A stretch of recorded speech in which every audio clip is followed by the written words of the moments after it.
est-ce que ça vaut la peine d'upgrader le film? À vous de voir. Si vous voulez avoir des cartes postales...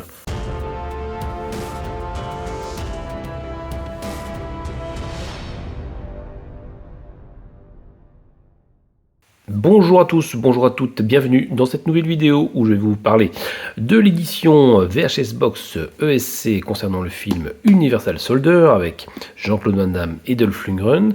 Et je vais surtout vous parler d'un gros foutage de gueule que j'ai découvert sur cette édition concernant un procédé qui est vraiment rageant quand il est utilisé comme il ne faut pas. Voilà, je vais vous en parler assez vite. Mais bon, on va voir ensemble de quoi est composée cette édition collector. Alors, premièrement, on a un disque 4K, donc ça c'est assez rare, il faut le souligner. Donc normalement on a plutôt le Blu-ray et le DVD, et ici on a le 4K, le Blu-ray et je pense le DVD. Ça a confirmé, mais on va regarder ensemble. Ces éditions VHS Box prennent quand même pas mal de place, hein. On est vraiment dans le côté ici assez large, hein. Vous voyez vraiment que ça fait comme une VHS, hein, comme l'époque, hein. Vous imaginez un peu à l'époque si on collectionnait toutes les VHS comme on collectionne les DVD ou les Blu-ray aujourd'hui, on aurait quand même x3 ou x4 le nombre d'armoires dans la chambre ou dans la salle. Ici, on a donc l'affiche originale pour la cover.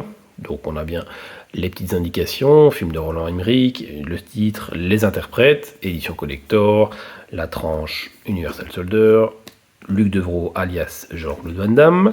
À l'arrière, on a quelques images du film avec les spécifications techniques. Alors, on a donc du français et de l'anglais, des sous-titres français, le format, la durée, le petit résumé, mais on n'a vraiment pas d'indication sur les bonus, il y en a. Et bon, ça c'est quand même un peu rageant. Je trouve qu'il faudrait quand même qu'ils mettent au verso, pardon, toute la pléiade qu'on pourrait avoir comme bonus, hein. Par exemple, je sais qu'il y a toujours un petit livret, il y a peut-être des cartes, peut-être un petit goodies en plus, je ne sais pas, hein, un petit objet, mais ça, ce serait quand même bien sympa qu'il le précise ici à l'arrière. Alors, on va l'ouvrir. Alors, toujours, donc, cette petite VHS Box, elle est bien sympa avec le petit côté sticker ici comme on avait à l'ancienne. Sur la tranche également Universal Soldier. Alors on l'ouvre très facilement, c'est un petit côté aimanté. Et mon coup de gueule va arriver très vite et on va en parler tout de suite. Voilà, donc c'est sur évidemment la cover, le poster, l'affiche, hein, qu'on pense vraiment que c'est une affiche originale. Ici, vous voyez donc cette affiche qui existe, qui est sortie dans les années 90, les années 90. Évidemment, j'ai découvert ça, je me dis ouais, génial, on a quand même le poster original, c'est cool. Il est beau, on voit bien Jean-Claude Van Damme, Dolph Lundgren avec le titre. Et en examinant un peu de plus près, je ne sais pas si beaucoup l'ont remarqué, mais moi, comme je suis dans le métier visuel, je l'ai assez vite remarqué. Oh tiens, je revois une nouvelle petite erreur. Eh ben, ça en fait deux. On va parler tout de suite de la première que je viens de remarquer. Regardez un peu comment ils ont écrit Roland. Avec deux L, alors que là, il écrit avec un L. Mais c'est quand même... Allez, quoi. C'est ce genre de détail qui me sort vraiment de ces éditions. Allez, quoi. On est quand même face à des professionnels de l'édition, de la création. Il faut quand même que ce soit impeccable. Est-ce qu'il y a des gens qui relisent les choses? J'ai l'impression que non. Bon, soit. Voilà, donc la première erreur que je viens de voir. Et la deuxième erreur qui est pour moi inexcusable, c'est l'abus d'intelligence artificielle. Voilà, on y est en plein dedans. On est en plein dedans, on est en 2025. Et regardez un peu ce qu'ils ont fait à la chaussure de Luc Devrault. Je vous mets en comparatif le visuel d'origine. Parce que, évidemment, comme je viens de le dire, cette affiche existe depuis 30 ans. Et je ne sais pas ce qui s'est passé, pourquoi ils ont voulu refaire la chaussure de Luc Devrault de cette manière-là. Ça, c'est le détail qui... Voilà, regardez un peu les lacets, ils vont jusqu'à la pointe de la chaussure, normal. Ça passe. On fait un petit effet, on rajoute de la matière. Est-ce que c'est avec l'intelligence artificielle? Je pense que oui. Je pense qu'ils avaient un matos de base de mauvaise qualité, alors ils ont créé de la matière avec les outils actuels, Et ça donne ça, et c'est passé en production. Voilà, nickel, hein, les gens n'y verront rien, ils regardent quand même pas les chaussures. Eh bien oui, on regarde les chaussures, on regarde les détails, les gars. Donc faites gaffe. Et moi c'est vraiment un no-go, quoi. C'est un no-go pour moi. Il y a peut-être d'autres éléments hein, dans la fiche qui ont été refaits. Est-ce que dans les regards, est-ce que Dolph il est vraiment comme ça? J'ai envie vraiment de faire le jeu de cette différence avec la fiche originale. Mais je vous invite à le faire si vous avez envie. Mais en tout cas, voilà, ça c'est l'élément qui m'a vraiment bien freiné quand j'ai découvert cette affiche. Et c'est présent ici aussi, évidemment, hein, sur la cover. Hein, regardez. Je pense que la mise au point est là. Mais regardez un peu, quoi, des lacets. Ils ont dû foutre des lacets à la pointe de la godasse, quoi. C'est assez incroyable que ça passe ce genre de truc. J'essaie de faire les mises au point, mais vous l'avez déjà vu. Hein. Voilà. Si vous avez l'édition, regardez aussi de votre côté. Mais c'est quand même pas possible. Quoi. Bon. Voilà, ça c'était le gros foutage de gueule. Et je pense que là, faut qu'ils arrêtent. Quoi. L'intelligence artificielle a des très bons côtés. Je l'utilise au quotidien. Mais ça doit rester un outil qui accompagne la création. Et toujours un œil humain qui vérifie ce que fait l'intelligence artificielle. Je pense que voilà, c'est pas encore dans la tête des personnes qui bossent là-dedans. Ils se disent que oui, ça va faire le boulot à notre place. Non, c'est pas encore au point pour ça. Et, ou alors il faut un graphiste compétent. Hein. C'est peut-être ça aussi hein, le problème. Peut-être que c'est même pas avec l'intelligence artificielle. C'est peut-être un outil dans Photoshop qui a été mal utilisé. Voilà. Et donc il y a des lacets qui sont à la pointe de la chaussure. Au lieu de bonnes combat shoes à l'ancienne, comme sur la fiche d'origine. Voilà le foutage de gueule, enfin le coup de gueule, pardon. Le coup de gueule est passé. On passe donc au verso de l'affiche avec une création qui avait été faite pour le Steelbook, le Blu-ray 4K Steelbook qui était sorti il y a quelques mois, quelques années. C'est un des seuls, hein, Van Damme en 4K. Hein, ça, c'est quand même aussi à le souligner. Et moi, je l'aime plutôt bien cette cover. Ça fait très Terminator. Avec donc le côté bleu et rouge de Luc Devreux, GR44 et Andrew Scott GR13, avec le titre ici. Et effectivement, ils ont fait la même bourde de L à Laurent. Est-ce que Van Damme ils l'ont écrit correctement? Ouais, Dolph, ok, ça a l'air bon, les autres trucs, mais voilà. Ok, donc l'affiche, le poster, vous avez vu ce que j'en pense. Qu'est-ce qu'on a d'autre dans l'édition? Alors, nous avons un disque Blu-ray, le film en Blu-ray, un disque 4K, le film en 4K. Est-ce qu'on a le DVD? Ah, on n'a pas le DVD. On n'a pas le DVD. Bon, bah écoutez, on a le Blu-ray et le 4K. On a une petite fiche, un petit flyer représentation de l'édition collector Universal Soldier. Avec là, effectivement, ils mettent les suppléments. Donc, on a des commentaires audio.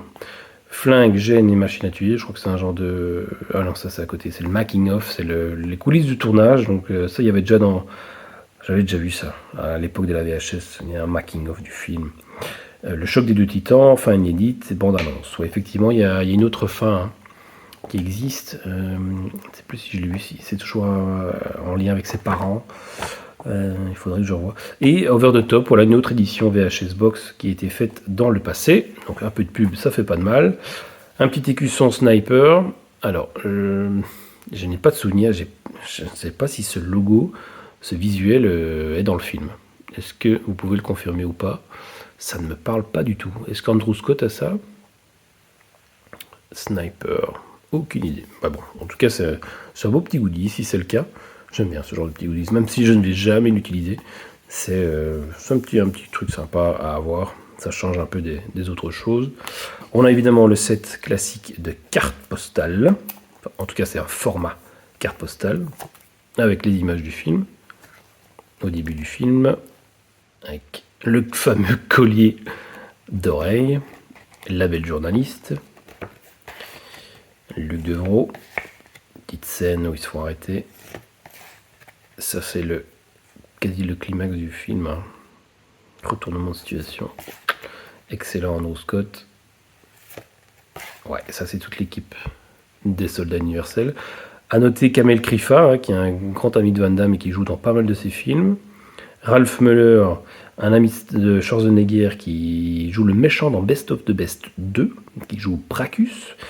Le frère de Philippe Rie, qui s'appelle Simon Rie, et qui joue aussi dans Best of the Best 1 et Best of the Best, difficile à dire, Best of the Best 2. Ici, le petit collier d'oreille qui se fait, qui se conçoit, qui se fabrique donc par Andrew Scott. La chambre froide et Andrew Scott qui pète les plombs. Ok, donc sympa, le petit set de cartes postales. Et le magazine Chaos Mag, consacré à Universal Soldier, à la saga Universal Soldier. Il y en a pas mal, hein, des Universal Soldier. Il y a donc ce premier, il y a le combat absolu, toujours avec Van Damme. Mais entre les deux, il y en a eu des direct to DVD, comme ils appellent ça, avec Jeff Wincott, qui s'appelle Universal Soldier 2 et Universal Soldier 3. Donc il faut s'y retrouver. Hein. Donc tu as Universal Soldier avec Van Damme, Universal Soldier 2 avec Jeff Wincott, le 3 pareil avec Jeff Wincott, le 4 qui s'appelle en fait le combat absolu. Tu as un numéro 3 qui était sorti, voilà, mais justement là, les direct to DVD, qui étaient pas trop mal, mais qui sont franchement oubliables, quoi. Et tu avais celui-là, Regeneration, qui était pas terrible. Bon, c'était le plaisir de revoir Dolph Lundgren et Van Damme ensemble, mais franchement, le film ne casse pas trop pattes dans un canard. Et tu avais un autre qui était sorti, qui était vraiment bien, avec Scott Adkins. Ah, je n'ai pas le nom ici, je le vois pas. C'est le jour du jugement, où il y a également Van Damme. Hein. Et il y a des très très bonnes fights entre notamment Scott Adkins et lui, qui a un look un peu plus barbu dans le Regeneration, non, dans le jour du jugement, qui s'appelle comment, Andrei Arlovski. Il y a une super fight avec Scott Adkins dans un magasin de sport. Ça tape avec les battes de baseball et tu sens les impacts, quoi. C'est superbement chorégraphié, ça vaut vraiment la peine. Et après, est-ce qu'il y a eu encore des Universal Soldier? Je crois pas. Bon voilà, il y en a quelques-uns, mais bon, on est d'accord que le 1 reste le meilleur. Ici, bon, il y a évidemment des petites interviews des protagonistes. Dolph Lundgren qui, putain, qu'est-ce qu'il joue bien les badass, celui-là, les bad guys. Après Rocky 4, il y retrouve ici vraiment un rôle de méchant qui en impose. La belle journaliste, très charmante, c'est pas la plus belle, mais elle fait vraiment le job dans le rôle et on aime beaucoup. La petite polémique où ici ils ont fait semblant de se battre au Festival de Cannes pour faire parler d'eux, c'était assez marrant. Ou une petite pub. Mais voilà, ça c'est pour l'édition VHS Box, et je voulais vous montrer le steelbook. Hein. On a vu l'affiche tout à l'heure, je voulais vous montrer le steelbook qui était sorti, qui est plutôt joli. Et ici par contre on voit vraiment au verso tout de quoi est composée cette édition. Et c'est exactement les mêmes bonus. Alors comment elle est composée cette édition? Un petit effet glossy. La tranche. Presque humain, presque parfait, presque sous contrôle. Et c'est exactement les mêmes disques. Hein. J'ai l'impression, on va comparer, mais je pense qu'on a exactement les mêmes disques que je vous ai montré tout à l'heure. Ouais, donc voilà, si vous avez l'édition Steelbook, est-ce que ça vaut la peine d'upgrader le film? À vous de voir. Si vous voulez avoir des cartes postales, un petit Cusson et un Chaos Mag, oui. Mais moi je suis en train d'hésiter parce que je vous avoue que j'avais trouvé cette édition à bon prix. Mais quand je vois ce genre de raté, moi ça me bloque complètement, quoi. Même si c'est la belle affiche originale, elle a été refaite et ça casse tout. Donc je ne sais même pas si je vais la garder. Parce que voilà, pour les goodies qui en plus, autant garder mon beau steelbook ici. De ce film là, ça prend moins de place déjà et pour moi c'est important, donc c'est une grande question, mais voilà. Je voulais donc vous montrer les ratés fréquents hein, qu'on a sur les éditions, hein. Quand c'est pas ici, c'est sur Coup pour Coup, il s'était gouré de numéros. Je vous invite à découvrir la vidéo que j'avais faite sur ma chaîne, mais waouh quoi. Allez les gars, un peu de concentration, Proposez-nous du contenu qualitatif, professionnel, s'il vous plaît, et arrêtez de faire des conneries. Voilà. Merci à tous. Je vous souhaite une bonne journée, bonne soirée. N'hésitez pas, bien sûr, à vous abonner à ma chaîne. Et je vous retrouve très très très bientôt. Ciao ciao ciao.